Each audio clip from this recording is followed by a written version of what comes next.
ಬ್ರಹ್ಮಲೀನ ಆರೂಢ ಜ್ಯೋತಿ ಸದ್ಗುರು ಶಿವಪುತ್ರ ಮಹಾಸ್ವಾಮೀಜಿಯವರ ಅಡಿದಾವರಗಳಲ್ಲಿ ಅಭಿವಂದಿಸಿ ಉಪಸ್ಥಿತ ಪೂಜ್ಯರಿಗೂ ತಮ್ಮೆಲ್ಲರಿಗೂ ಅನಂತ ಶರಣಾರ್ಥಿಗಳು. ಆತ್ಮೀಯರೇ, ಜಗದ್ಗುರು ಸಿದ್ಧಾರೂಢರ ಕೃಪಾಛತ್ರದಲ್ಲಿ ನಡೆದುಕೊಂಡು ಬಂದಿರುವಂತಹ 17ನೇ ವರ್ಷದ ಭಗವಚ್ಚಿಂತನ ಸಾಧನ ಶಿಬಿರದ ಪ್ರಸ್ತುತ ಚಿಂತನದ ವಿಷಯ ಶ್ರೀ ವಿಚಾರ ಸಾಗರ. ವಿಚಾರ ಸಾಗರದಲ್ಲಿ ಶ್ರೀ ಸಾಧು ನಿಶ್ಚಲದಾಸರು 4ನೇ ತರಂಗದಲ್ಲಿ ಉತ್ತಮ ಅಧಿಕಾರಿ ಉಪದೇಶ ನಿರೂಪಣವನ್ನು ಮಾಡ್ತಾ ಇದ್ದಾರೆ. ಅಲ್ಲಿ ಅನಿರ್ವಚನೀಯ ಖ್ಯಾತಿಯನ್ನು ಹೇಳಿ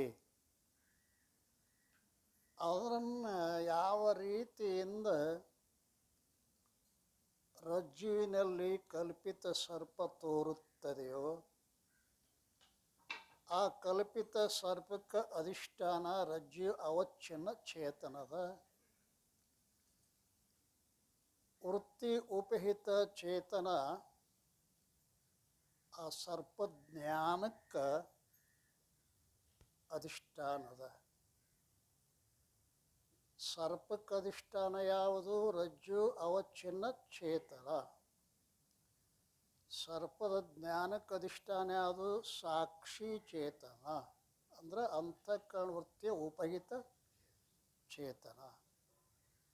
ಯಾವಾಗ ನಮಗೆ ರಜ್ಜುವಿನ ಜ್ಞಾನ ಆಕ್ಕೈತೋ ಆ ಸಮಯದಲ್ಲಿ ಸರ್ಪದ ಜ್ಞಾನ ಎರಡೂ ನಿವೃತ್ತಿ ಆಗ್ತವೆ ಅಂತ ಹೇಳಿದಾಗ ಶಿಷ್ಯ ಪ್ರಶ್ನೆ ಮಾಡಿದ, ಅಪ್ಪ ಸದ್ಗುರುನಾಥ, ನೀವು ಸರ್ಪಕ್ಕೊಂದು ಅಧಿಷ್ಠಾನ ಬೇರೆ ಹೇಳಿದಿರಿ, ಸರ್ಪದ ಜ್ಞಾನಕ್ಕೊಂದು ಅಧಿಷ್ಠಾನ ಬೇರೆ ಹೇಳಿದಿರಿ.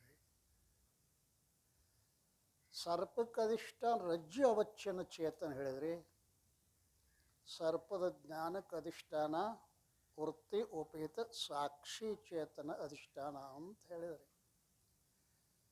ನೇಮ ಏನದ ಅಂದ್ರೆ ಅಧಿಷ್ಠಾನ ಜ್ಞಾನ ಆಗಲಾರದ ಹೊರತು ಕಲ್ಪಿತದ ನಿವೃತ್ತಿ ಆಗುವುದಿಲ್ಲ. ನೀವೇನಂತೀರಿ? ರಜ್ಜುವಿನ ಜ್ಞಾನ ಆದರೆ ಸಾಕು, ಸರ್ಪದ ಜ್ಞಾನ ಎರಡೂ ನಿವೃತ್ತಿ ಆಕ್ಕತಿ ಅಂತ ಹೇಳ್ತೀರಲ್ಲ. ಅಲ್ಲಿ ನಮಗೆ ಸಾಕ್ಷಿ ಜ್ಞಾನ ಹೆಂಗಾಗ್ತದೆ? ಯಾಕೆ ಸಾಕ್ಷಿನೇ ಅಧಿಷ್ಠಾನದ ಸರ್ಪದ ಜ್ಞಾನಕ್ಕೆ. ಆದ್ದರಿಂದ ಸಾಕ್ಷಿ ಅಜ್ಞಾತದ. ಅಜ್ಞಾತ ಅಧಿಷ್ಠಾನದಲ್ಲಿ ಕಲ್ಪಿತದ ನಿವೃತ್ತಿ ಆಗುವುದಿಲ್ಲ. ಜ್ಞಾತ ಅಧಿಷ್ಠಾನದಲ್ಲಿ ಕಲ್ಪಿತದ ನಿವೃತ್ತಿ ಆಗುತ್ತದೆ. ಈಗ ಸರ್ಪದ ಜ್ಞಾನಕ್ಕೆ ಅಧಿಷ್ಠಾನವಾದ ಸಾಕ್ಷಿ ಚೇತನ ಅಜ್ಞಾತದ. ಆದ್ದರಿಂದ ಸರ್ಪಜ್ಞಾನದ ನಿವೃತ್ತಿಯು ಹೆಂಗಾಗ್ತದೆ? ಆವಾಗ ಏನು ಹೇಳ್ಯಾರ? ತಮ್ಮ, ಈ ರಜ್ಜುವಿನ ಜ್ಞಾನವಾಗುವ ಸಮಯದಲ್ಲೇ ಸಾಕ್ಷಿ ಭಾನ ಆಗ್ತದೆ. ಬಹಳ ಸುಂದರವಾದ, ಅವಶ್ಯವಾಗಿ ತಿಳಿಯಲೇಬೇಕಾದ ಸಾಕ್ಷಿಯ ಅನುಭವ. ಹೌದಲ್ರಿ? ಸಾಕ್ಷಿ ಅನುಭವ ಆದರೆ ಸಾಕು. ಅದಕ್ಕೆ ಬ್ರಹ್ಮಜ್ಞಾನ ಅಂತ. ಯಾಕೆ? ಸಾಕ್ಷಿ ಒಂದು ಬೇರೆ, ಬ್ರಹ್ಮ ಒಂದು ಬೇರೆ ಅದಾವನು, ಎರಡು ಅದಾವನು. ಸಾಕ್ಷಿ ಅನುಭವೇ ಬ್ರಹ್ಮಜ್ಞಾನದ ಅನುಭವ. ಆದ್ದರಿಂದ ಇಲ್ಲಿ ಸಾಕ್ಷಿ ಅಜ್ಞಾತತಿ ಅಂತ ನೀ ಶಂಕ ಮಾಡ್ತೀಯಲ್ಲ, ಹಾಗಿಲ್ಲ. ಅದರ ಸ್ವಲ್ಪ ನಿನ್ನಿದನ್ನು ತಗೊಂಡು ಮುಂದುವರಿಯೋಣ. 143 ರಜ್ಜುವಿನ ಜ್ಞಾನವಾಗುವ ಸಮಯದಲ್ಲಿ ಸಾಕ್ಷಿಯ ಭಾನವಾಗುತ್ತದೆ. 143 ಸರ್ಪ ಮತ್ತು ಅದರ ಜ್ಞಾನಗಳೆರಡರ ನಿವೃತ್ತಿಯು ರಜ್ಜು ಜ್ಞಾನದಿಂದ ಆಗ್ತದೆ. ಅಮ್ಮ, ಸರ್ಪ ಹಾಗೂ ಸರ್ಪಜ್ಞಾನ ಎರಡೂ ನಿವೃತ್ತಿ ಕೇವಲ ರಜ್ಜು ಜ್ಞಾನದಿಂದ ಆಗ್ತದೆ. ಯಾಕಂದ್ರೆ ಯಾವಾಗ ರಜ್ಜುವಿನ ಪ್ರತ್ಯಕ್ಷ ಜ್ಞಾನವಾಗೋದೋ ಆವಾಗ ಅಂತಃಕರಣ ವೃತ್ತಿ ನೇತ್ರದ್ವಾರ ಹೊರಹೊರಟು ರಜ್ಜು ದೇಶದಲ್ಲಿ ಪ್ರಾಪ್ತವಾಗಿದೆ. ಈಗ ನಮ್ಮ ವೃತ್ತಿ ಎಲ್ಲಿ ಹೋಗ್ಯದ? ರಜ್ಜುವಿನ ಸಮೀಪಕ್ಕೆ ಹೋಗ್ಯದ. ರಜ್ಜಿಗೆ ಸಂಬಂಧ ಆಗ್ಯದ. ಸಂಬಂಧ ಆಗಿ ರಜ್ಜುವಿನ ಸಮಾನ ಆಕಾರ ಆಗ್ತದ. ವೃತ್ತಿಯು ರಜ್ಜುವಿನ ಸಮಾನ ಆಕಾರ ಹೊಂದುತ್ತದೆ. ಅಂದ್ರೇನು? ವೃತ್ತಿಯು ರಜ್ಜುವಿನ ವಿಶೇಷ ಸಮಾನಾಕಾರ ಅಂದರೆ ಇಲ್ಲೇನು? ವಿಶೇಷ ಜ್ಞಾನ ಅದಲ್ರಿ. ವಿಶೇಷ ಜ್ಞಾನ ಆದ ಬಳಿಕ ಏನಾಗ್ತದ? ಆದ್ದರಿಂದ ರಜ್ಜುವಿನ ಪ್ರತ್ಯಕ್ಷ ಸಮಯದಲ್ಲಿ ವೃತ್ತಿ ಹುಪಿತ ಚೇತನ ಮತ್ತು ರಜ್ಜು ಹುಪಿತ ಚೇತನ ಎರಡೂ ಒಂದಾಗುತ್ತವೆ. ವಿಷಯೋಪದ ಚೇತನ ವೃತ್ತಿ ಹುಪಿತ ಚೇತನ ಎರಡು ಒಂದಾದಾಗನ ಪ್ರತ್ಯಕ್ಷ ಜ್ಞಾನ ಆಕತೆ ವಿನಃ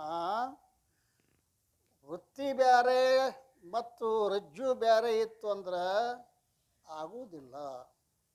ಈಗ ಏನಾಗ್ಯದ? ನಮ್ಮ ಅಂತಃಕರಣದ ವೃತ್ತಿ ರಜ್ಜುವಿನ ಹಂತಕ್ಕೆ ಹೋಗ್ಯದ. ರಜ್ಜುವಿನ ಸಮಾನ ಆಕಾರ ಆಗ್ಯದ. ಆವಾಗ ಏನಾಗ್ತದೆ ಅಂತ ಕೇಳಿದ್ರೆ, ಆದ್ದರಿಂದ ರಜ್ಜುವಿನ ಪ್ರತ್ಯಕ್ಷದ ಸಮಯದಲ್ಲಿ ವೃತ್ತಿ ಉಪಿತ ಚೇತನ ರಜ್ಜು ಉಪಿತ ಚೇತನಗಳು ಎರಡೂ ಒಂದಾಗ್ಯಾವ. ಅವುಗಳ ಭೇದ ಉಳಿಯುವುದಿಲ್ಲ. ಯಾವುಗಳ ಭೇದ? ವೃತ್ತಿ ಭೇದ ಮತ್ತು ರಜ್ಜು ಅವಚ್ಛೇದ ಚೇತನದ ಭೇದ ಎರಡೂ ಏನಾಗ್ಯಾವ ಅಂತ ಕೇಳಿದ್ರೆ ಒಂದಾಗ್ಯಾವ. ಭೇದ ಉಳಿಯುವುದಿಲ್ಲ. ಇದರಲ್ಲಿ ಕಾರಣ ಇರುತ್ತದೆ. ಈ ಕಾರಣದ ಏನು? ಸ್ವರೂಪದಿಂದ ಚೇತನ ಭೇದ ಎಲ್ಲಿಯೂ ಇಲ್ಲ. ಚೇತನ ಅನ್ನೋದು ಅಖಂಡೇಕರಸವಾಗಿ ಎಲ್ಲ ಕಡೆಗೆ ಒಂದೇ ಒಂದದ. ಭೇದ ಅದರೊಳಗೆ ಇಲ್ಲ. ಹಾಗಾದ್ರೆ ಭೇದ ಯಾಕೆ ಬಂದಂದ್ರೆ ಉಪಾಧಿಯಿಂದ ಭೇದ ಬಂದದ. ಇಲ್ಲಿ ವೃತ್ತಿ ಉಪಾಧಿ ಒಂದು ಅದಲ್ರಿ. ಇನ್ನೊಂದು ಯಾವುದು? ರಜ್ಜು ಉಪಾಧಿ ಒಂದು. ಉಪಾಧಿಗಳು ಎಲ್ಲೆಲ್ಲಿ ಯಾವಾಗ ಬೇರೆ ಬೇರೆ ಇದ್ದು ಆವಾಗ ಆ ಉಪಾಧಿ ಚೇತನ ಕೂಡ ಬೇರೆ ಬೇರೆ ಆಗಿದ್ದು. ಈಗ ನಮಗೆ ವೃತ್ತಿ ಎಲ್ಲಿ ಹೋಗ್ಯದ? ರಜ್ಜುನ ಸಮಾನ ಆಕಾರ ಆಗ್ಯದ. ಅಲ್ಲಿ ಏನಾಗ್ತದೆ ಅಂತ ಕೇಳಿದ್ರೆ ಅವುಗಳ ಭೇದ ಉಳಿಯುವುದಿಲ್ಲ. ಇದರಲ್ಲಿ ಕಾರಣ ಇರುತ್ತದೆ. ಸ್ವರೂಪದಿಂದ ಚೇತನ ಭೇದ ಎಲ್ಲಿಯೂ ಕೂಡ ಇರುವುದಿಲ್ಲ. ಆದರೆ ಉಪಾಧಿಯ ಭೇದದಿಂದ ಚೇತನ ಭೇದ ಆಗ್ಯದ. ಎಲ್ಲಿ ತನಕ ಉಪಾಧಿಗಳು ಬೇರೆ ಬೇರೆ ಇರ್ತವೆ ಅಲ್ಲಿ ತನಕ ಭೇದ. ಘಟ ಹೊರಗಿದ್ದಾಗ ಘಟಾಕಾಶ ಬೇರೆ ಆಕತಿ, ಮಠಾಕಾಶ ಬೇರೆ ಆಕತಿ. ಘಟ ತಂದ ಮಠದೊಳಗೆ ಇಟ್ರಿ ಅಂದ್ರೆ ಏನಾತೀಗ? ಘಟಾಕಾಶ ಮಠಾಕಾಶ ಅಭೇದ ಆತ. ಘಟಮಠ ಬೆರಡಂ ಬಿರ್ಚಿದೊಡಂತು ದಿಟವಾಗಿಪ್ಪುದು ಆಗ ಸೊವೆಂತು. ನಿಜಗುಣ. ಘಟಮಠ ಬೆರಡಂ ಬಿರ್ಚಿದೊಡಂತು. ಘಟ ಉಪಾಧಿಯನ್ನು ತೆಗಿ, ಮಠ ಉಪಾಧಿಯನ್ನು ತೆಗಿ. ಎಷ್ಟದಾವ? ಎರಡದಾನು. ಆಕಾಶ ಒಂದೇ ಅದ. ಹಾಗೆ ವೃತ್ತಿ ಉಪಾಧಿ ಮತ್ತು ರಜ್ಜು ಉಪಾಧಿಗಳು ಬೇರೆ ಬೇರೆ ಇರುವಾಗ ಚೇತನಗಳು ಬೇರೆ ಬೇರೆ ಇದ್ದವು. ಆದರೆ ಮತ್ತು ವೃತ್ತಿ ಮತ್ತು ರಜ್ಜುಗಳು ವೃತ್ತಿ ಉಪಿತ ಚೇತನ ಮತ್ತು ವೃತ್ತಿ ಉಪಿತ ಚೇತನಗಳನ್ನು ಭೇದ ಮಾಡಿದ ಉಪಾಧಿಗಳು. ಉಪಾಧಿಗಳು ಯಾವಿಲ್ಲ? ವೃತ್ತಿ ಚೇತನ ರಜ್ಜು ಚೇತನ. ಅವು ಬೇರೆ ಬೇರೆ ಇದ್ದಾಗ ಆಗಿತ್ತು. ಆ ವೃತ್ತಿ ಮತ್ತು ರಜ್ಜುಗಳು ಯಾವಾಗ ಭಿನ್ನ ಭಿನ್ನ ದೇಶದಲ್ಲಿರುವವೋ ಆವಾಗ ಉಪಾಧಿಯುಳ್ಳ ಚೇತನವು ಭೇದವಾಗುತ್ತದೆ. ಉಪಾಧಿಯುಳ್ಳ ಚೇತನ ಕೂಡ ಬೇರೆ ಬೇರೆ ಆಗೈತಿ, ಭೇದ ಆಗ್ಯದ. ಆದರೆ ಎರಡು ಉಪಾಧಿಗಳು ಒಂದೇ ಸ್ಥಾನದಲ್ಲಿರುವಾಗ ಉಪಹಿತ ಚೇತನ ಭೇದ ಸಂಭವಿಸುವುದಿಲ್ಲ. ಎರಡು ಉಪಾಧಿಗಳು ಒಂದೇ ಕೂಡಿಕೊಂಡಾಗ ಅಲ್ಲಿ ಏನಾಕತಿ? ಉಪಹಿತ ಚೇತನದ ಭೇದ ಸಂಭವಿಸುವುದಿಲ್ಲ. ಈ ವಿಷಯವನ್ನು ಎಲ್ಲಿ ಹೇಳ್ತೀರಿ ಅಂತ ಕೇಳ? ಎಲ್ಲಿ? ವೇದಾಂತ ಪರಿಭಾಷಾ ಮೊದಲಾದ ಗ್ರಂಥಗಳಲ್ಲಿ ಬರೆದಿರುತ್ತಾರೆ. ನೀವು ಒಂದು ವಿಚಾರ ಸಾಗರವನ್ನು ಚೆನ್ನಾಗಿ ತಿಳಿದ್ರೆ ಎಲ್ಲ ಗ್ರಂಥದ ಸಾರ ಇಲ್ಲಿ ಇಟ್ಟೇ ಬಿಟ್ಟದಾನೆ ಪುಣ್ಯಾತ್ಮ. ಆದ್ದರಿಂದ ಭಿನ್ನ ದೇಶದಲ್ಲಿರುವ ಉಪಾಧಿಯಿಂದಲೇ ಉಪಹಿತ ಚೇತನ ಭೇದವಾಗಿದೆ. ಯಾವಾಗ ಒಂದೇ ಸ್ಥಾನದಲ್ಲಿ ಎರಡೂ ಉಪಾಧಿಗಳು ಕೂಡುವವೋ ಆವಾಗ ಎರಡೂ ಉಪಾಧಿಗಳಿಂದ ಉಪಹಿತವಾದ ಚೇತನ ಕೂಡ ಒಂದೇ ಆಗಿದೆ. ವೃತ್ತಿ ರಜ್ಜು ದೇಶದಲ್ಲೂ ಈ ರಜ್ಜುನ ಸಮಾನ ಆಕಾರ ಆದಾಗ ರಜ್ಜು ಉಪಹಿತ ಚೇತನ ವೃತ್ತಿ ಉಪಹಿತ ಚೇತನ ಬ್ಯಾರೆ ಆಗಿಲ್ಲ, ಒಂದೇ ಆಗಿದೆ. ಈ ಪ್ರಕಾರ ರಜ್ಜುನ ಪ್ರತ್ಯಕ್ಷ ಜ್ಞಾನ ಸಮಯದಲ್ಲಿ ರಜ್ಜು ಉಪಿತ ಚೇತನ ಮತ್ತು ವೃತ್ತಿ ಉಪಿತ ಚೇತನಗಳು ಏಕವಾಗಿದ್ದಾವೆ. ಅಲ್ಲಿ ಸಾಕ್ಷಿ ಚೇತನವೇ ವೃತ್ತಿ ಉಪಹಿತ ಚೇತನದ. ಸಾಕ್ಷಿ ಚೇತನ ಅಂದ್ರೇನು? ವೃತ್ತಿ ಉಪಹಿತ ಚೇತನ. ಏಕೆಂದರೆ ಅಂತಃಕರಣ ಮತ್ತು ಅದರ ವೃತ್ತಿಯಲ್ಲಿ ಸ್ಥಿತವಾಗಿರುವ ಯಾವುವು ಅವುಗಳ ಪ್ರಕಾಶಕವಾದ ಚೇತನ ಮಾತ್ರವಿರುವುದು ಅದು ಸಾಕ್ಷಿ.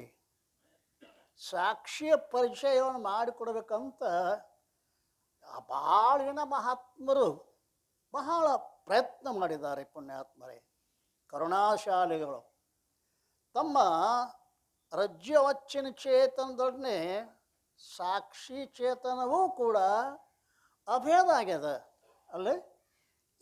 ಈ ಪ್ರಕಾರ ರಜ್ಜು ಪ್ರತ್ಯಕ್ಷ ಜ್ಞಾನ ಸಮಯದಲ್ಲಿ ರಜ್ಜು ಉಪಿತ ಚೇತನ ಮತ್ತು ವೃತ್ತಿ ಉಪಿತ ಚೇತನ ಏಕವಾಗಿ ಅಲ್ಲಿ ಸಾಕ್ಷಿ ಚೇತನವೇ ವೃತ್ತಿ ಉಪಿತ ಚೇತನ. ಸಾಕ್ಷಿ ಚೇತನಕ್ಕೆ ಇನ್ನೊಂದು ಹೆಸರೇನು? ವೃತ್ತಿ ಉಪಹಿತ ಚೇತನ. ಅಂದ್ರೆ ವೃತ್ತಿ ಉಪಾದಿಯುಳ್ಳ ಚೇತನ. ಉಪಹಿತ ಅಂದರೆ ಉಪಾಧಿ ವಾಲೆಕೋ ಉಪಹಿತ ಕಹತೆ ಹೈ. ಈ ರೀತಿಯಾಗಿ ರಜ್ಜುನ ಜ್ಞಾನ ಕಾಲದಲ್ಲಿ ಸಾಕ್ಷಿ ಚೇತನ ಮತ್ತು ರಜ್ಜು ಉಪಹಿತ ಚೇತನಗಳು ಅಭೇದವಾಗಿರುತ್ತವೆ. ಇಲ್ಲಿ ನಿಜವಾದ ಉತ್ತಮ ಅಧಿಕಾರಿ ಆಗಿದ್ದಂದ್ರೆ ಸಾಕ್ಷಿ ಭಾನ ಆಗೇ ತೀರಬೇಕು. ತಿಳಿತಾ? ಈ ರಜ್ಜುವಿನ ಜ್ಞಾನದಿಂದ ರಜ್ಜು ಉಪಹಿತ ಚೇತನ ಭಾನವಾಗುತ್ತದೆ. ರಜ್ಜು ಉಪಹಿತ ಚೇತನದಲ್ಲಿ ಅಭಿನ್ನವಾಗಿರುವ ಸಾಕ್ಷಿಯಾದರೂ ರಜ್ಜುವಿನ ಜ್ಞಾನದಿಂದ ಭಾನವಾಗುತ್ತದೆ. ಇಲ್ಲ, ಈ ಪ್ರಕಾರದಿಂದ ರಜ್ಜುವಿನ ಜ್ಞಾನ ಕಾಲದಲ್ಲಿ ಅಧಿಷ್ಠಾನ ಸಾಕ್ಷಿಯು ಭಾನವಾಗುತ್ತಿದೆ. ಅದರಿಂದ ಕಲ್ಪಿತ ಸರ್ಪದ ಜ್ಞಾನವೂ ಕೂಡ ನಿವೃತ್ತಿಯಾಗುವುದು ಸಂಭವಿಸುತ್ತದೆ. ಶಂಕ ಏನಿತ್ತ? ಒಂದು ಶಂಕ ಏನಿತ್ತು ಗೊತ್ತಿತ್ತಂದ್ರೆ ಪರಿಹಾರ ಗೊತ್ತಾಗ್ತದೆ. ಶಂಕ ಏನಿತ್ತ? ಒಂದು ಎರಡು ಹೇಳಿರಿ ನೀವು ಅಧಿಷ್ಠಾನಗಳನ್ನು. ಎರಡು ಹೇಳ್ರಿ. ಸರ್ಪಕ್ಕೆ ಅಧಿಷ್ಠಾನ ರಜ್ಜವಚ್ಚಿನ ಚೇತನ ಅಂತ ಹೇಳಿದ್ರಿ, ಸರ್ಪಜ್ಞಾನಕ್ಕೆ ಅಧಿಷ್ಠಾನ ಸಾಕ್ಷಿ ಚೇತನ ಅಂತ ಹೇಳಿದ್ರಿ. ಈಗ ಸಮಾನಾಕಾರ ರಜ್ಜುನ ಸಮಾನಾಕಾರ ವೃತ್ತಿ ಆದಾಗ ನಮಗೆ ಸಾಕ್ಷಿ ಜ್ಞಾನ ಹೆಂಗೆ ಆಕತಿ? ಅದು ಸಾಕ್ಷಿ ಅಜ್ಞಾತದ ಅಂತಾನೋ ನೋಡ್ರಿ. ಎರಡೂ ಒಂದೇ ಆಗಿದ್ದರೂ ಕೂಡ ಇದು ಸಾಕ್ಷಿ ಅನುಭವ ಆಗುವುದು ಕಷ್ಟದ ಅಲ್ರಿ ತಮ್ಮ. ಯಾವಾಗ ವೃತ್ತಿ ರಜ್ಜುನ ಸಮಾನಾಕಾರ ಆಗ್ತದನೋ ಆವಾಗ ರಜ್ಜು ಉಪಹಿತ ಚೇತನದೊಡನೆ ಅಭಿನ್ನವಾಗಿರುವ ಹೇಳೋದು ಹೆಂಗದ ನೋಡು. ಈಗ ಎರಡು ಬೇರೆ ಬೇರೆ ಇಲ್ಲವ, ಅಭಿನ್ನವಾಗಿರುವ ಆ ಯಾವ ಸಾಕ್ಷಿ ಚೇತನ ಐತಲ್ಲ ಅದು ಭಾನ ಆಗ್ತದೆ ತಮ್ಮ. ರಜ್ಜು ಚೇತನದೊಡನೆ ಅಭಿನ್ನವಾಗಿರೋ ಸಾಕ್ಷಿಯಾದರೂ ರಜ್ಜುನ ಜ್ಞಾನದಿಂದ ಭಾನವಾಗ್ತದೆ. ಈ ಪ್ರಕಾರವಾಗಿ ರಜ್ಜುನ ಜ್ಞಾನ ಕಾಲಧಿಷ್ಠಾನ ಸಾಕ್ಷಿಯ ಭಾನವಾಗುವುದರಿಂದ ಕಲ್ಪಿತ ಸರ್ಪಜ್ಞಾನದ ನಿವೃತ್ತಿಯು ಸಂಭವಿಸುತ್ತದೆ. ಇನ್ನು ಇದನ್ನು ಮತ್ತಷ್ಟು ನೋಡ್ರಿ, ಎಷ್ಟು ಕರುಣಾಶಾಲಿಗಳು. ನಮಗೆ ಸಾಕ್ಷಿ ಅನುಭವ ಆಗಬೇಕು, ಅದಕ್ಕೆ ಎಷ್ಟು ಪ್ರಯತ್ನ ಮಾಡಿದ್ದಾರೆ. ಈಗ ನಿಶ್ಚಲದಾಸರು ತಮ್ಮ ಅಭಿಪ್ರಾಯವನ್ನು ಹೇಳಿದರು. ಇನ್ನು ವಿದ್ಯಾರಣ್ಯ ಸ್ವಾಮಿಗಳು ಪಂಚದಶಿ ಅಂತ ಬರ್ದಾರ. ಅದ್ರಾಗೂ ಕೂಡ ನಿಮ್ಗೆ ಸಾಕ್ಷಿ ಅನುಭವ ಆಕತಿ, ಅದನ್ನು ಹೇಳ್ತೀನಿ ಕೇಳ್ರಿ ಅಂತಾರೆ ಅವರು. ಸರ್ವ ತ್ರಿಪುಟಿಗಳ ಸ್ಥಾನದಲ್ಲಿ ಸಾಕ್ಷ್ಯ ಭಾನವಾಗುತ್ತದೆ. ತ್ರಿಪುಟಿ ಜ್ಞಾತೃ ಜ್ಞಾನ ಜ್ಞೇಯ ಇವುಗಳಿಗೆ ಅಂತಾರೆ ತ್ರಿಪುಟಿ ಅಂತ ಹೇಳ್ತಾ ಇದ್ದಾರೆ. ಜ್ಞಾತೃ, ಯಾವನಿಗೆ ಜ್ಞಾನವಾಗುತ್ತದೆಯೋ ಅವನಿಗೆ ಏನಂತಾರೆ? ಜ್ಞಾತೃ ಅಂತಾರೆ. ಯಾವುದರ ಜ್ಞಾನವಾಗುತ್ತದೆ ಅದಕ್ಕೆ ಜ್ಞೇಯ ಅಂತ ಕರಿತೇವೆ. ಆ ಜ್ಞಾನಕ್ಕನೇ ಏನ್ರಿ ಆ ಅರಿವಿನ ತಿಳುವಳಿಕೆನ ಜ್ಞಾನ ಅಂತ ಕರೀತಾರೆ. ಜ್ಞಾತೃ, ಜ್ಞಾನ, ಜ್ಞೇಯ ಇವು ಎಲ್ಲಿ ಅದಾವಲ್ಲ ಇವು ಈ ತ್ರಿಪುಟಿ ಅಂತ ಕರೀತಾರೆ. ಆಗ ತ್ರಿಪುಟಿಗಳ ಜ್ಞಾನ ಅಂದರೆ ಸಾಕ್ಷ್ಯ ಜ್ಞಾನವಾಗುತ್ತದೆ, ಅಂದರೆ ಸಾಕ್ಷ್ಯ ಭಾನವಾಗುತ್ತದೆ. ಅಂದ್ರೆ ಸಾಕ್ಷಿಯನ್ನು ಚಿದಾಭಾಸ ತಿಳಿತಾನೇನು? ತಿಳಿಯುವುದಿಲ್ಲ. ಸಾಕ್ಷಿ ಸ್ವಯಂ ಪ್ರಕಾಶದ ಅಲ್ಲ. ನಮ್ಮ ಗುರುಗಳು ಒಂದು ದೃಷ್ಟಾಂತ ಹೇಳ್ತಿದ್ರು. ಸೂರ್ಯನ ಎದುರಿಗೆ ಒಂದು ಕನ್ನಡಿ ಹಿಡ್ದಾರಂತ ತಿಳ್ಕೊ. ಆ ಕನ್ನಡಿ ಗಾಡಿ ಮೇಲೆ ದುಂಡಗ ಬೆಳಕ ಹಾಕೈತೆ ಅಂತ ತಿಳ್ಕೊ. ಈ ಕನ್ನಡಿ ಹಿಡ್ದಾಗ ಏನಾಯ್ತು? ಈ ಗಾಡಿ ಮೇಲೆ ಹೆಂಗೆ ದುಂಡಗ ಬೆಳಕ ಹಾಕೈತಲ್ಲ ಹಂಗೆ ಸೂರ್ಯನ ಮ್ಯಾಗ ಬೆಳಕ ಹಾಕ್ಬೇಕಂತೇಳಿ ಕನ್ನಡಿ ಸೂರ್ಯನ ಕಡೆ ಹಿಡ್ದ. ಕನ್ನಡಿ ಸೂರ್ಯನ ಮ್ಯಾಗ ದುಂಡಗ ಬೆಳಕ ಹಾಕ್ತಾನದು. ಜಡ ಪದಾರ್ಥಗಳು ತನ್ನ ಡೌಲ್ ತೋರಿಸ್ತೈತಿ. ಅದು ಚಿದಾಭಾಸ. ಜಡ ಪದಾರ್ಥಗಳನ್ನು ತಿಳಿಯೋದರಲ್ಲಿ ಮಾತ್ರ ಅವನ ಪಾತ್ರದ. ತನಗೆ ಬೆಳಕನ್ನು ಕೊಟ್ಟಿರುವಂತಹ ಸಾಕ್ಷಿ ಚೇತನ ತಿಳಿಯುವ ಸಾಮರ್ಥ್ಯ ಚಿದಾಭಾಸನೇ ಇಲ್ಲ. ಆದ್ದರಿಂದ ಸ್ವಯಂ ಪ್ರಕಾಶವಾಗಿರ್ತಕ್ಕಂಥ ಸಾಕ್ಷಿ ಭಾನ ಹೆಂಗಾಕತಿ ಅಂತ ಕೇಳಿದ್ರೆ ಇಲ್ಲಿ ಹೇಳ್ತಾರೋಡ, ಆಭಾಸ ಸಹಿತವಾದ ಅಂತಃಕರಣ ವೃತ್ತಿಯ ಇಂದ್ರಿಯ ದ್ವಾರ ಹೊರ ಹೊರಟು. ಆಭಾಸ ಸಹಿತವಾದ ಅಂತಃಕರಣದ ವೃತ್ತಿಯು ಏನು ಮಾಡ್ತದ? ಇಂದ್ರಿಯ ದ್ವಾರ ಹೊರ ಹೊರಟು ನೇತ್ರೇಂದ್ರಿಯಗಳ ದ್ವಾರ ಹೊರಗೆ ಹೋಗಿ ಘಟ ಮೊದಲಾದ ವಿಷಯಗಳನ್ನು ಪ್ರಕಾಶಿಸುತ್ತದೆ. ಯಾವುದು ಪ್ರಕಾಶಿಸುತ್ತದೆ? ಆಭಾಸ ವೃತ್ತಿ. ಅದು ಗೊತ್ತಾಗಬೇಕು. ಯಾವುದು? ಜಡವಾದ ಘಟವನ್ನು ಪ್ರಕಾಶ ಮಾಡೋದು ಚಿದಾಭಾಸ. ಅದು ಸಾಭಾಸ ವೃತ್ತಿ ಅಂದರೆ ಚಿದಾಭಾಸ ಅಲ್ಲ. ಅಂತಃಕರಣ ರೂಪ ಜ್ಞಾತೃ. ಇಲ್ಲಿ ನೋಡ್ರಿ, ಘಟವೇ ಮೊದಲಾದ ವಿಷಯ ಅಂದರೆ ಘಟವೇ ಮೊದಲ ಜ್ಞೇಯ ಅಂತ ಹೇಳ್ತಾ, ಮತ್ತು ಅದರ ಆಭಾಸ ಸಹಿತವಾದ ವೃತ್ತಿ ರೂಪ ಅವುಗಳ ಜ್ಞಾನ. ಆಭಾಸ ಏನಾಗೈತಿ? ಆಭಾಸ ವೃತ್ತಿಗ ಜ್ಞಾನ ಆಗೈತಿ. ಘಟದ ಆಕಾರ ಆಗ್ಯದ, ಘಟದ ಜ್ಞಾನ. ಹಾಗೂ ಆಭಾಸ ಸಹಿತವಾದ ಅಂತಃಕರಣ ರೂಪವಾದ ಜ್ಞಾತೃ. ಇವಕ್ಕೆ ಈ ಮೂರನ್ನು ಸಾಕ್ಷಿಯು ಪ್ರಕಾಶ ಮಾಡುತ್ತದೆ. ಈ ಜ್ಞಾತೃ, ಜ್ಞಾನ, ಜ್ಞೇಯ ಈ ಮೂರುಗಳನ್ನು ಪ್ರಕಾಶ ಮಾಡೋದು ಯಾವುದು? ಸಾಕ್ಷಿ. ತಿಳಿದ್ರೆ ಇದು ಘಟವಿರುತ್ತದೆ. ಚಿದಾಭಾಸ ಎಷ್ಟು ತಿಳಿತಾನ? ಇದು ಘಟವಿರುತ್ತದೆ. ಈ ರೀತಿಯಾಗಿ ಆಭಾಸ ಸಹಿತವಾದ ವೃತ್ತಿಯಿಂದ ಘಟ ಮಾತ್ರ ಪ್ರಕಾಶವಾಗುತ್ತದೆ. ಘಟ ಮಾತ್ರ ಪ್ರಕಾಶವಾಗುತ್ತದೆ. ಇಲ್ಲೇ ಇನ್ನು ನಾನು ಘಟವನ್ನು ತಿಳಿಯುತ್ತೇನೆ ಈ ರೀತಿಯಿಂದ. ಇಲ್ಲಿ ನೋಡ್ರಿ, ನಾನು ಎಂಬ ಶಬ್ದದ ಅರ್ಥ ಜ್ಞಾತೃ. ಯಾವನಿಗೆ ಜ್ಞಾನವಾಗುತ್ತದೆಯೋ ಅವನಿಗೆ ಜ್ಞಾತೃ ಅಂತ ಕರೀತಾರೆ. ನಾನು ಎಂಬ ಶಬ್ದದ ಅರ್ಥ ಜ್ಞಾತೃ. ಮತ್ತು ಘಟವು ಜ್ಞೇಯ.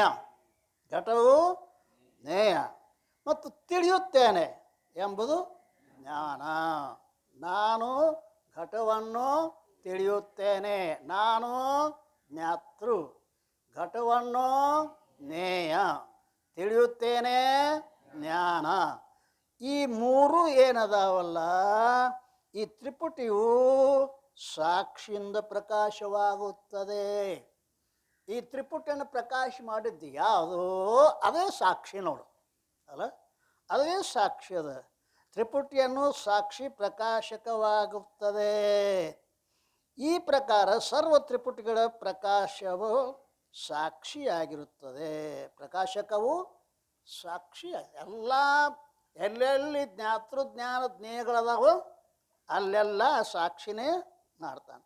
ಸಾಕ್ಷಿಯು ತಾನು ಅಜ್ಞಾತವಾಗಿದ್ದರೆ ತ್ರಿಪುಟಿಯ ಜ್ಞಾನ ಸಾಕ್ಷಿಯಿಂದ ಸಂಭವಿಸುತ್ತಿರಲಿಲ್ಲ ಅಲ್ರಿ.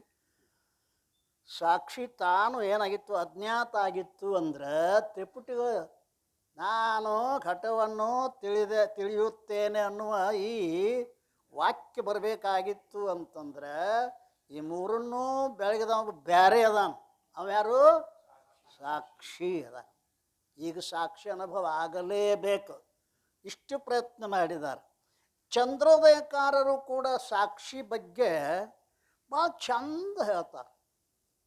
ಒತ್ತಿ ನಾವು ಸಾಕ್ಷಿ ಬಗ್ಗೆ ಯಾಕೆ ಹೇಳಾಕತ್ತಿದ್ದು ಗೊತ್ತತೆ ನಮಗೆ? ಮುಖ್ಯ ವಿಷಯ ಅದೇ ಅದ ಅಲ್ಲ. ಮುಖ್ಯ ವಿಷಯ ಏನದ? ಸಾಕ್ಷಿ ಅನುಭವ. ನಾಟಕ ರಂಗದಲ್ಲಿ ಬೆಳಗುವ ದೀಪದಂತೆ ಚಂದ್ರೋದಯ ನೆನಪತಿ ಅಲ್ಲ. ನಾಟಕದೊಳಗೆ ಬೆಳಗುವ ಒಂದು ನಾಟ್ಯ ರಂಗದ ನಾಟಕ ನಡತಕ್ಕ ಅಲ್ಲೊಂದು ದೀಪ ಅದ ಅದಲ್ರಿ. ಅಲ್ಲಿ ನಾಟಕ ನಡೆದಾಗ ಅದಲ್ರಿ, ನಾಟಕ ನಡೆದಾಗ ನಾಟಕದೊಳಗೆ ಸುಖದ ದೃಶ್ಯಗಳು ಇರ್ತಾವೆ, ದುಃಖದ ದೃಶ್ಯಗಳು ಇರ್ತಾವೆ. ಸುಖದ ದೃಶ್ಯವನ್ನು ಅದು ಬೆಳಗ್ತೈತಿ, ದುಃಖ ದೃಶ್ಯವನ್ನು ಅದು ಮಾತ್ರ ಸುಖ ದುಃಖಗಳಿಗೆ ಸಂಬಂಧ ಇಲ್ಲ. ತಿಳಿತೇನ್ರಿ? ನಾವು ಏನು ಮಾಡ್ತೀವಿ, ಸಂಬಂಧ ಮಾಡಿಕೊಂಡು ಅಳಕ್ಕೆ ಶುರು ಮಾಡ್ತೀವಿ. ಅಯ್ಯೋ ಅಲ್ಲ. ಸಾಕ್ಷಿ ಅದು ಈ ಅಂತಃಕರಣ ದೊಡನೆ ಕೂಡ್ಕೊತ್ತು ಅಂತಂದ್ರೆ ಸುತ್ತು ನೋಡ್ರಿ ಅನ್ರಿ. ಅದಕ್ಕೋಸ್ಕರವಾಗಿ ಕೂಡಿದ್ರ ಜೀವ, ನೋಡಿದ್ರ ದೇವ. ಅರ್ಥ ಆತಾನೆ ಇಲ್ಲ? ಕೂಡಿದ್ರ ಜೀವ, ನೋಡಿದ್ರ ದೇವ. ಒಬ್ಬ ಹುಡುಗ ಬಂದ, ನಮ್ಮಷ್ಟು ಬ್ರಹ್ಮಜ್ಞಾನ ಮಾಡಿ ಹೇಳ್ರಿ ಅಂದ. ನಾಳೆ ಬಾತಮ್ಮ, ನಾಳೆ ಬಾತಮ್ಮ ಬಂದ. ಏನು ನನಗೆ ಬ್ರಹ್ಮಜ್ಞಾನ ಹೇಳ್ರಿ.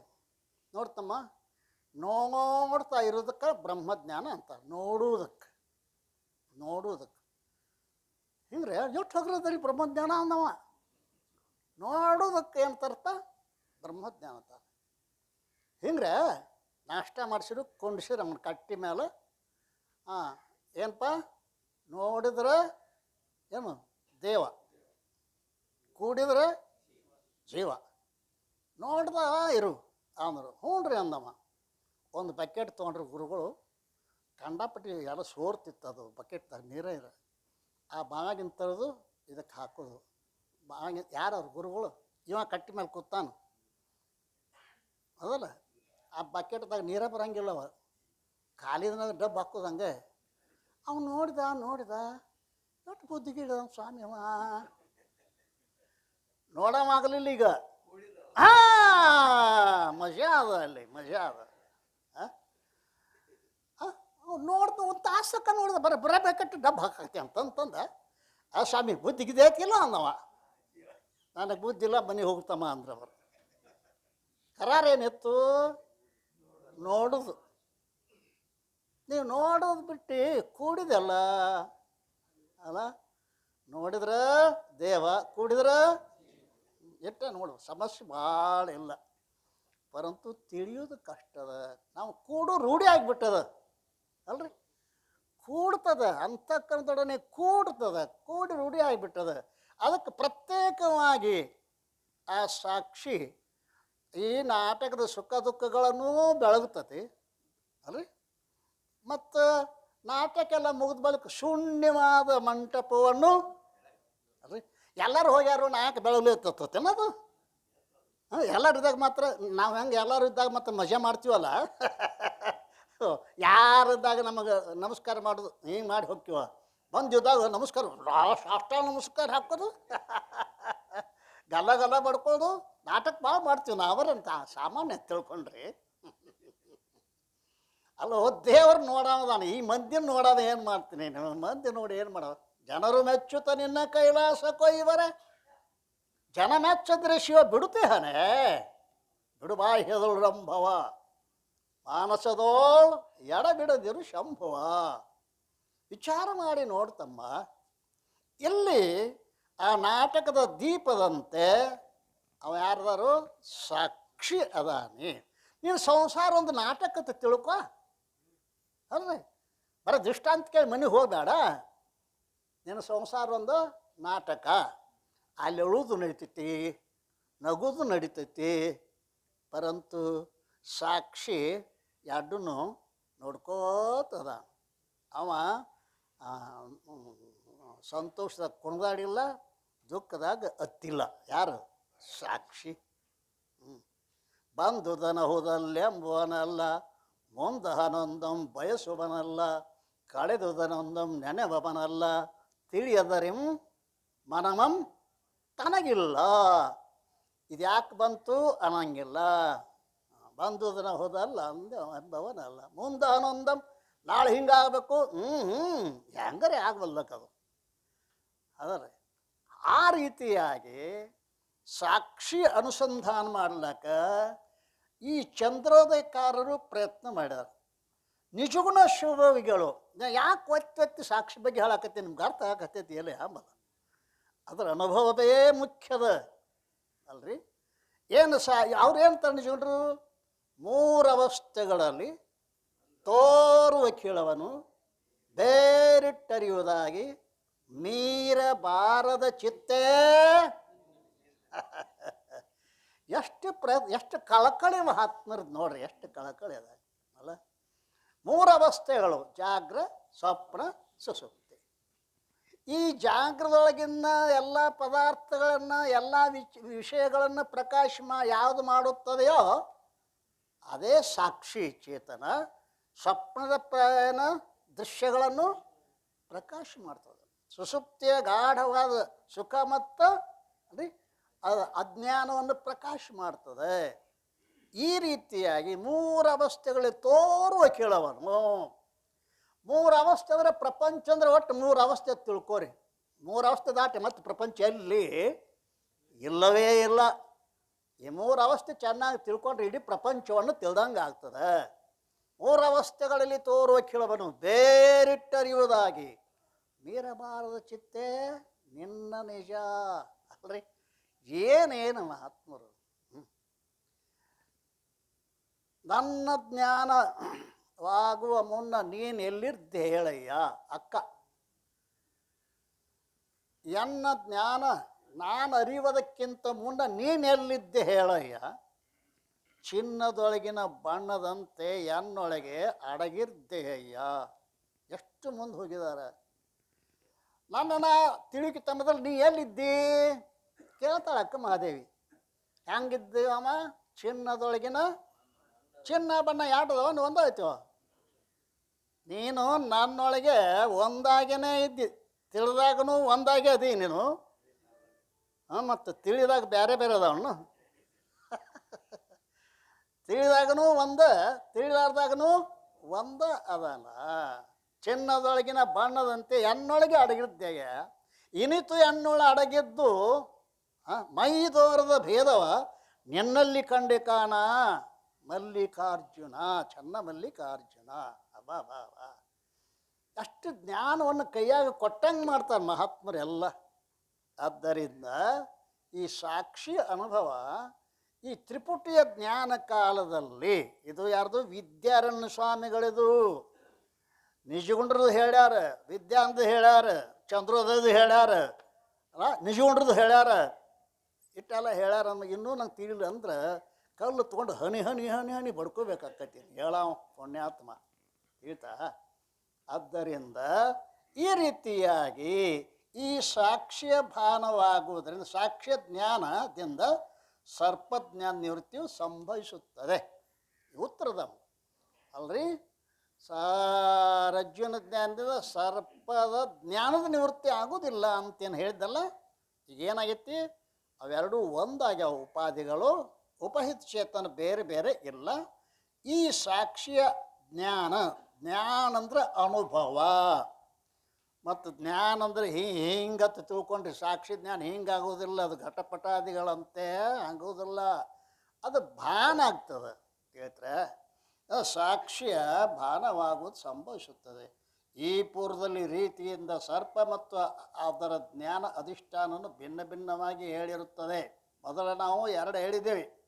ಅದರಲ್ಲಿ ಇಷ್ಟು ಶಂಕಾ ಸಮಾಧಾನಗಳು ಇರುತ್ತವೆ. ಎರಡು ಉಪಾಧಿಗಳು ಹೇಳುವುದರಿಂದ ಭಾಳ ಸಮಾಧಾನಗಳದಾವೆ. ಈ ಪಕ್ಷದಲ್ಲಿ ಶಂಕಾ ಸಮಾಧಾನ ರೂಪವಾದ ಬೇರೆ ವಿವಾದಗಳಾದರೂ ಬಹಳ ಇರುತ್ತವೆ. ಆದರೆ ನಾವೇನು ಮಾಡ್ತೀವಿ ಅಂತ ಕೇಳಿದ್ರೆ ರೀತಿ ಮಾತ್ರ ಇಲ್ಲಿ ನಿಮಗೆ ತಿಳಿಸಿಕೊಟ್ಟಿದ್ದೇವೆ. ಸರ್ಪ ಮತ್ತು ಅದರ ಜ್ಞಾನದ ಅಧಿಷ್ಠಾನ ಸಾಕ್ಷಿ ಚೇತನವಿರುತ್ತದೆ. ಇನ್ನು ಒಂದೇ ಅಧಿಷ್ಠಾನ ಹೇಳೋರ್ದಾರ. ಸರ್ಪಕ್ಕೂ ಸರ್ಪದ ಜ್ಞಾನಕ್ಕೂ ಇನ್ನು ತಕ್ಕ ಎರಡು ಹೇಳಿದ್ರು. ಏನೇನೋ ಸರ್ಪಕ್ಕದ ಅಧಿಷ್ಠಾನ ರಜ್ಜು ಅವಚ್ಛಿನ್ನ ಚೇತನ, ಸರ್ಪದ ಜ್ಞಾನಕ್ಕೆ ಅಧಿಷ್ಠಾನ ಸಾಕ್ಷಿ ಚೇತನ, ಎರಡು ಹೇಳಿದ್ರಲ್ಲ. ಈಗ ಒಂದೇ ಹೇಳ್ತಾರೆ, ಸರ್ಪ ಮತ್ತು ಅದರ ಜ್ಞಾನದ ಅಧಿಷ್ಠಾನವು ಸಾಕ್ಷಿ ಚೇತನವಿರುತ್ತದೆ. ಸರ್ಪ ಮತ್ತು ಅದರ ಜ್ಞಾನದ ಅಧಿಷ್ಠಾನ ಒಂದೇ ಇರುತ್ತದೆ. ಈ ಪಕ್ಷದವರು ಹೇಳುತ್ತಾರೆ. ಒಂದನೇ ಅಧಿಷ್ಠಾನ ಹೇಳುವ ಪಕ್ಷದವರು ಏನು ಹೇಳ್ತಾರೆ? ಸರ್ಪ ಮತ್ತು ಅದರ ಜ್ಞಾನದ ಅಧಿಷ್ಠಾನವು ಯಾವ ಬಾಹ್ಯದಲ್ಲಿರುವ ರಜ್ಜು ಚೇತನವೆಂದು ಹೇಳಿದ್ದಾದರೆ.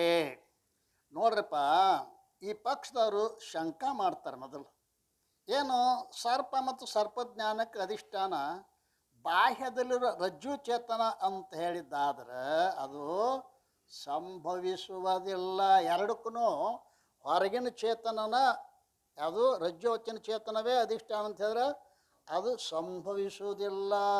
ಯಾಕೆ ಅಂತ ಕೇಳಿದ್ರೆ ಎಷ್ಟು ಜ್ಞಾನಗಳಿರುತ್ತವೆಯೋ ಅವು ಪ್ರಮಾತ ಅಥವಾ ಸಾಕ್ಷಿಯ ಆಶ್ರಿತದಲ್ಲಿ ಇರುತ್ತವೆ.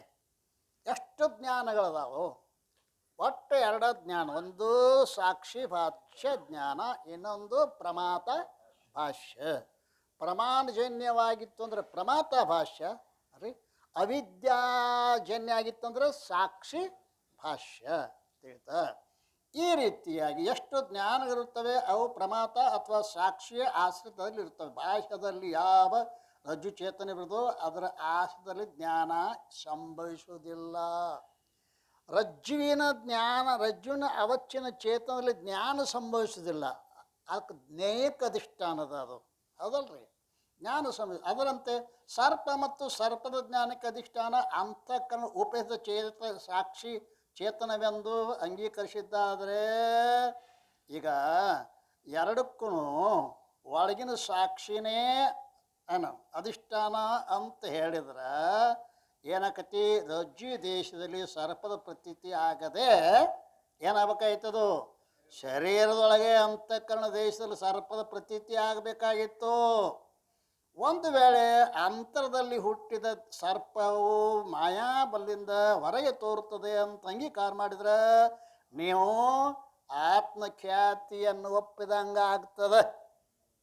ಆತ್ಮಕಥೆ ಏನು ಹೇಳ್ತಾನ? ಆತ್ಮಖ್ಯಾತಿ ಎಲ್ಲ ಬುದ್ಧಿಯೊಳಗನ ಅದಾವ. ಬುದ್ಧಿ ಆಕಾರವನ್ನು ಎಲ್ಲ ಪದಾರ್ಥವು ಮಾಡುತ್ತದೆ ಅಂತ ಹೇಳ್ತಾನೆ. ನೀವು ಹಂಗೆ ಹೇಳಿದ್ರಿ ಅಂದ್ರೆ ಏನಾಗ್ತು? ಆತ್ಮಖ್ಯಾತಿ ಸಿದ್ಧಿ ಆಗ್ತದೆ ಈ ರೀತಿಯಿಂದ. ನೋಡ್ರಿ, ಈಗೇನು ಹೇಳ್ತಾರೆ? ರಜ್ಜು ಉಪಿತ ಚೇತನು ಜ್ಞಾನದ ಅಧಿಷ್ಠಾನವಾಗುವುದು ಸಂಭವಿಸುವುದಿಲ್ಲ. ರಜ್ಜು ಏನ್ರಿ ಉಪಹಿತ ಚೇತನು ಜ್ಞಾನಕ್ಕೆ ಅಧಿಷ್ಠಾನ ಆಗತ್ತೆ ಹೇಳಿದ್ರೆ ಅದು ಸಂಭವಿಸುವುದಿಲ್ಲ. ಅಂತಕ್ಕಂಥ ಉಪಹಿತ ಚೇತನು ಸರ್ಪದ ಅಧಿಷ್ಠಾನ ಆಗುವುದು ಸಂಭವಿಸುವುದಿಲ್ಲ. ತಿಳಿತಾ? ಈಗೇನು ಹೇಳಾರದಾರ? ತಥಾಪಿ ಆದ್ದರಿಂದ ಸರ್ಪ ಮತ್ತು ಅದರ ಜ್ಞಾನದ ಅಧಿಷ್ಠಾನವು ಒಂದೇ ಆಗಿರುವುದಿಲ್ಲ. ಇದು ಶಂಕ ಇಲ್ಲಿ ತನಕ. ನೋಡಪ್ಪ, ಹಾಗಾದ್ರೆ ಸಮಾಧಾನ ಏನು? ರಜ್ಜುನ ಸಮೀಪ ಪ್ರಾಪ್ತವಾದ ಯಾವ ಅಂತಃಕರಣದ ನಿಧಮಾಕಾರ ವೃತ್ತಿ ಇರುವುದೋ ಅದರಲ್ಲಿ ಚೇತನದ ಆಶ್ರಿತವಾಗಿರುವ ಅವಿದ್ಯೆಯು ಸರ್ಪಾಕಾರ ಮತ್ತು ಜ್ಞಾನಾಕಾರ ಪರಿಣಾಮವನ್ನು ಹೊಂದುತ್ತದೆ. ಯಾವುದದು? ರಜ್ಜುನ ಸಮೀಪ ಹೋಗಿರ್ತಕ್ಕಂಥ ವೃತ್ತಿ ಉಪೇತ ಚೇತನ ಏನೈತಲ್ಲ, ಸಾಕ್ಷಿ ಚೇತನ, ಅದು ಅದರಲ್ಲಿರುವ ಚೇತನದ ಆಶ್ರಿತವಾಗಿರೋ ಅವಿದ್ಯೆ ಸರ್ಪಾಕಾರ ಮತ್ತು ಜ್ಞಾನಾಕಾರ ಎರಡೂ ಆಗೈತದು. ಹ್ಯಾಂಗೆ? ವೃತ್ತಿ ಉಪೇತ ಚೇತನದಿರುವ ಅವಿದ್ಯೆ ತಮೋಗುಣ ಅಂಶವು ಸರ್ಪಕ್ಕೆ ಉಪಾದಾನ ಆಗ್ಯದ. ಅವಿದ್ಯೆಯೊಳಗೆ ಸತ್ವ, ರಾಜಸ, ತಾಮಸ, ಅವಿದ್ಯೆಯೊಳಗೆ ಮೂರು ಇರ್ತಾವ. ಎಲ್ಲೆಲ್ಲಿ ಜಡ ಪದಾರ್ಥ ಜ್ಞಾನಕತಿ ಅಲ್ಲೆಲ್ಲೆಲ್ಲ ಏನಾಗಿದೆ, ಆ ಅವಿದ್ಯೆಯ ತಾಮಸ ಪ್ರಧಾನವಾಗಿರ್ತಕ್ಕಂಥದ್ದು ಉಪಾದಾನ ಕಾರಣ ಆಗ್ತದೆ. ರಜ್ಜುವಿನ ಸರ್ಪ ಸಮೀಪ ಪ್ರಾಪ್ತವಾದ ಯಾವ ಅಂತಃಕರಣ ಇದಮಾಕಾರ ವೃತ್ತಿ ಇರುವುದೋ ಅದರಲ್ಲಿರುವ ಚೇತನದ ಆಶ್ರಿತವಾಗಿರೋ ಅವಿದ್ಯೆಯೋ ಸರ್ಪಾಕಾರ ಮತ್ತು ಜ್ಞಾನಾಕಾರ ಪರಿಣಾಮವನ್ನು ಹೊಂದುತ್ತದೆ. ವೃತ್ತಿ ವಿಪರೀತ ಚೇತನದಲ್ಲಿರುವ ಅವಿದ್ಯೆ ತಮೋ ಗುಣದ ಅಂಶ ಸರ್ಪಕ್ಕೆ ಉಪಾದಾನ ಕಾರಣ ಆಗಿದೆ. ಅದರಲ್ಲಿ ಇರುವ ಸತ್ತು ಗುಣದ ಅಂಶ ಜ್ಞಾನಕ್ಕೆ ಉಪಾದಾನ ಕಾರಣ ಇದೆ. ಸಾಕ್ಷಿ ಚೇತನದ ಆಶ್ರಿತದಲ್ಲಿರುವ ಅಜ್ಞಾನ ಏನು ಮಾಡಿದೆ ಅಂತ ಕೇರೆ ಅದ್ರದ್ದು ತಾಮಸ ಗುಣ ಏನಾಗಿದೆ, ಸರ್ಪಕಾರ ಆಗ್ಯದ. ಅದರ ಸಾತ್ವಿಕ ಗುಣ ಸರ್ಪದ ಜ್ಞಾನಾಕಾರ ಆಗ್ಯದ. ಸರ್ಪ ಮತ್ತು ಜ್ಞಾನಕ್ಕೆ ವೃತ್ತಿ ಉಪಿತ ಚೇತನವು ಅಧಿಷ್ಠಾನವಿರುತ್ತದೆ.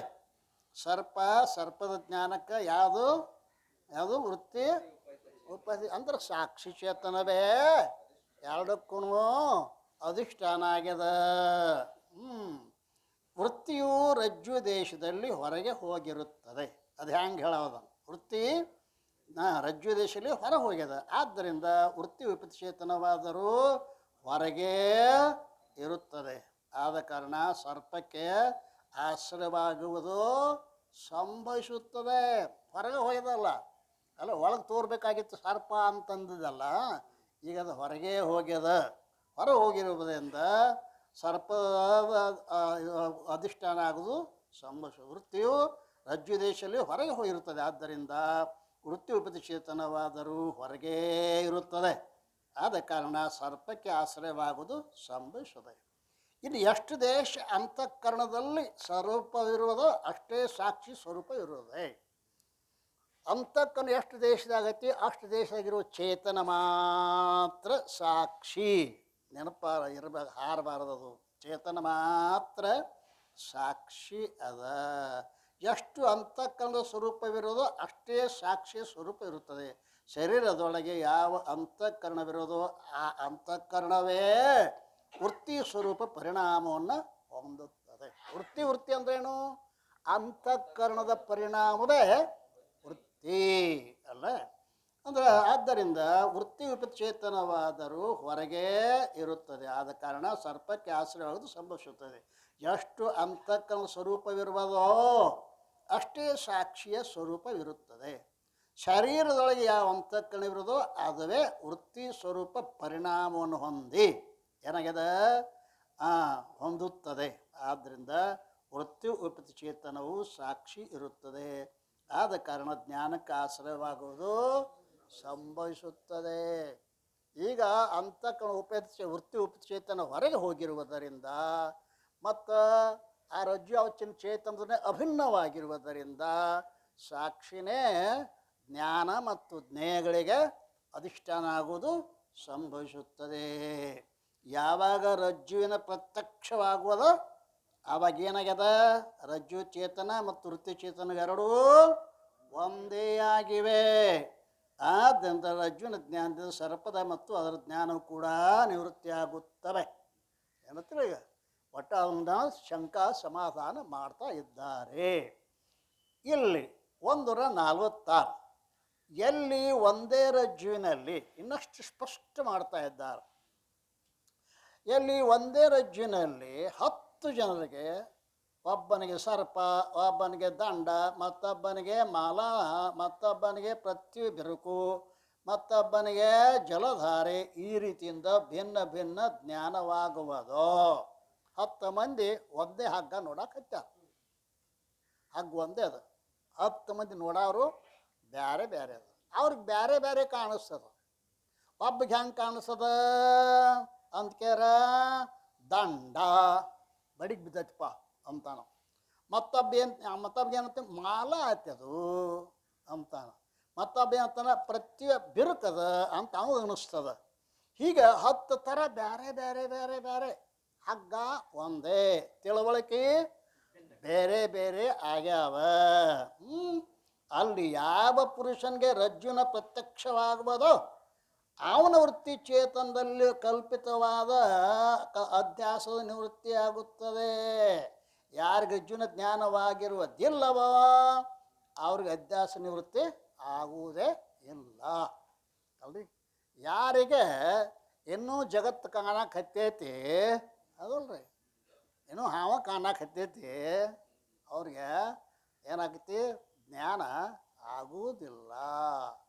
ಹಂಗೆ ಏನಾಗೈತಿ ಅಂತ ಕೇಳಿದ್ರೆ, ಯಾವ ಯಾವ ಪುರುಷನಿಗೆ ರಜ್ಜುವಿನ ಪ್ರತ್ಯಕ್ಷವಾಗುವುದ ಅವನ ವೃತ್ತಿ ಚೇತನದಲ್ಲಿರುವ ಕಲ್ಪಿತ ಅಧ್ಯಾಸ ನಿವೃತ್ತಿ ಆಕತಿ.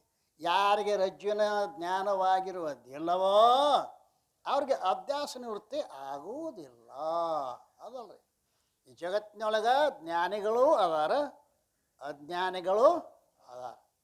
ಅವ್ರ ರೀತಿನ ಬೇರೆ ಅದ, ಇವ್ರ ರೀತಿನ ಬೇರೆ ಅದ ಅಲ್ರಿ.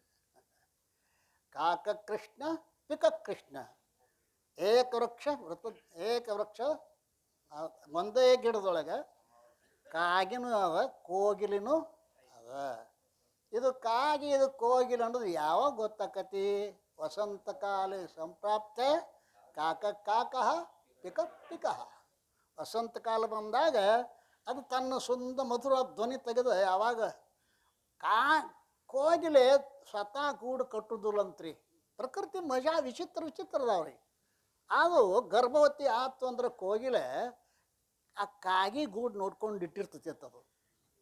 ಕಾಗಿ ಹೊರಗೆ ಹೋದಾಗ ಆ ಕೋಗಿಲೆ ಬಂದು ತನ್ನ ಒಂದು ಎರಡು ತತ್ತಿ ಅಲ್ಲಿಟ್ಟು ಹೋಗಿ ಬಿಡ್ತೈತಿ. ಅದು ಎಡ್ಡು ಅದಾವ ಅಲ್ಲೇ, ಕಾಗಿ ಮರಿನೂ ಐತಿ ಕೋಗಿ ಮರಿನೂ ಐತಿ. ಅದು ಎರಡಕ್ಕೂ ಕಾವು ಕೊಟ್ಟೈತಿ. ಅದು ಯಾವುದು ಕಾಗಿ.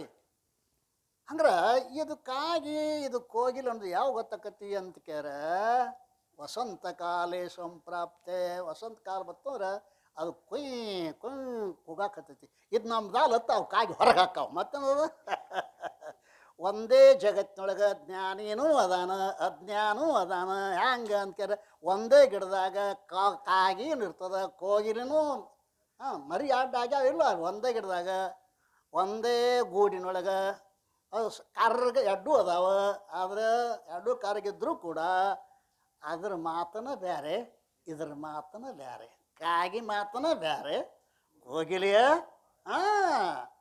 ಹಾಗೆ ಅಂತಾರವ್ರು. ಯಾರಿಗೆ ರಜ್ಜುನ ಯಥಾರ್ಥ ಜ್ಞಾನ ಆಗ್ಯದ 10 ಮಂದಿಯೊಳಗೆ ಅವನದೊಂದು ಕಲ್ಪಿತದ ನಿವೃತ್ತಿ ಆಕೈತಿ. 9 ಮಂದಿಗೆ ಆಗಂಗಿಲ್ಲ. ಹಾಗೆ ಕಲ್ಪಿತ ಅಧ್ಯಾಸ ನಿವೃತ್ತಿ ಆಗುತ್ತೆ. ಯಾರಿಗೆ ರಜ್ಜುವಿನ ಯಥಾರ್ಥ ಜ್ಞಾನವಾಗಿರೋದಿಲ್ಲವೋ ಅವರಿಗೆ ಅಧ್ಯಾಸ ನಿವೃತ್ತಿ ಆಗುವುದಿಲ್ಲ. ಆದ್ದರಿಂದ ವೃತ್ತಿಚೇತನವೇ ಕಲ್ಪಿತದ ಅಧಿಷ್ಠಾನವಿರುತ್ತದೆ. ರಜ್ಜು ಮೊದಲಾದ ವಿಷಯಗಳು ಉಪಹಿತ ಚೇತನ ಅಲ್ಲ. ಎರಡಕ್ಕೂ ಒಂದೇ ಅಧಿಷ್ಠಾನ ಹೇಳಿದ್ರೆ. ಈಗ ಸಾಕ್ಷಿ ಚೇತನವೇ ಸರ್ಪಜ್ಞಾನಕ್ಕೆ ಅಧಿಷ್ಠಾನ. ಒಂದು ವೇಳೆ ಸರ್ಪದಂಡಾದಿಗಳಿಗೆ ರಜ್ಜು ವಿಪರೀತ ಚೇತನ ಅಧಿಷ್ಠಾನ ಅಂತ ಒಪ್ಪಿದ್ದಾದ್ರೆ 10 ಜನ ಪುರುಷರಿಗೆ ತೋರುವ ಯಾವ 10 ಪದಾರ್ಥಗಳಿರುವ ಅವು ಒಬ್ಬನಿಗೆ ಎಲ್ಲವೂ ತೋರಬೇಕಾಗಿತ್ತು. ಆದರೆ ಆ ಹೊರಗಿನ ಚೇತನ ಅಧಿಷ್ಠಾನ ಅಲ್ಲ ಒಬ್ಬನಿಗೆ ಎಲ್ಲವೂ ತೋರಬೇಕಾಗಿತ್ತು. ಮತ್ತು ನಮ್ಮ ರೀತಿಯಂತೆ ಯಾರ ವೃತ್ತಿ ಚೇತನದಲ್ಲಿ ಯಾವ ಪದಾರ್ಥ ಕಲ್ಪಿತ ಆಯ್ತೋ ಅದು ಅವರಿಗೆ ತೋರುತ್ತದೆ, ಅನ್ಯರಿಗೆ ಜಗತ್ತ ಒಬ್ಬೊಬ್ರು ಒಂದೊಂದು ರೀತಿಯಿಂದ ತೋರ್ತದ ನೋಡ್ರಿ. ಹೌದಲ್ರಿ? ಒಬ್ಬರಿಗೆ ಸುಂದರ ಅದ ಮದುವೆಯಾಗಿ ಹೆಂತ ಮಧ್ಯಾಹ್ನ ಮಸ್ತ್ ಮಸ್ತ್ ಮಸ್ತ್ ಈ ಜಗತ್ತಲ್ಲ. ಮುದುಕರಿಗೆ ಏನೈತಿ ಮರ ಇದ್ರೊಳಗೆ ಅಂತಾರ. ಹಿಂಗೆ ಅನೇಕ ಪ್ರಕಾರವಾಗಿ ಜಗತ್ತನ್ನು ನೋಡ್ತಾ ಇದ್ದಾರೆ.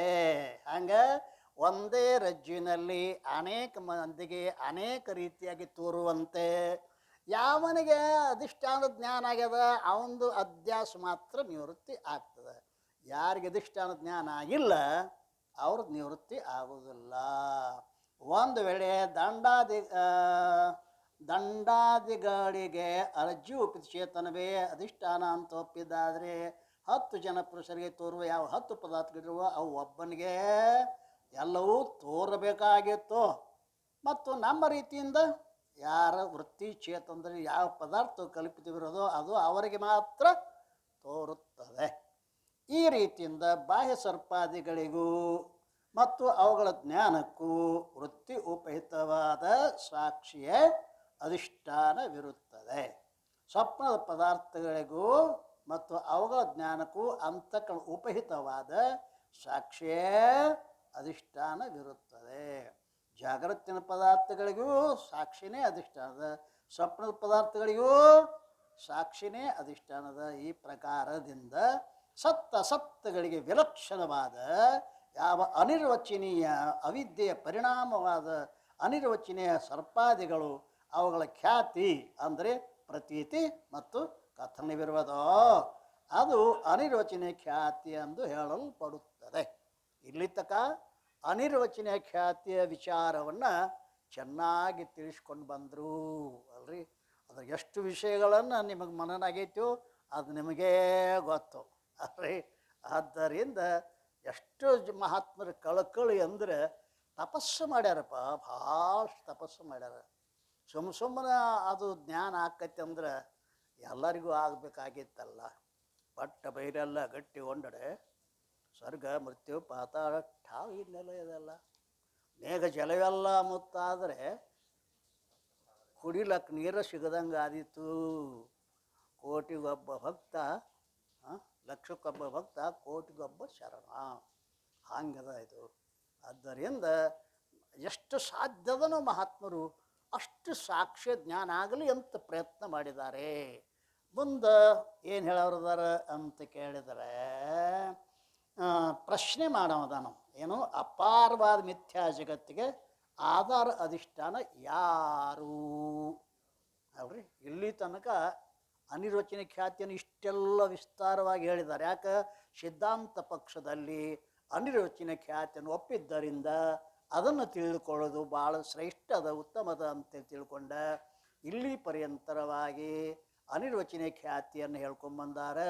ಇನ್ನು ಈ ಅಪಾರ ಮಿಥ್ಯಾ ಜಗತ್ತು ಅಲ್ರಿ, ಅಪಾರ ಮಿಥ್ಯಾ ಜಗತ್ತು ಅದಕ್ಕೆ ಪಾರ ಹೇಳುವಂಥ ಆ ಜಗತ್ತಿಗೆ ಆಧಾರ ಅಧಿಷ್ಠಾನ ಯಾವುದು ಅಂತ ಕೇಳೋಣ. ಆ ವಿಷಯವನ್ನು ನಾಳೆ ದಿವಸ ಚಿಂತನೆ ಮಾಡೋಣ.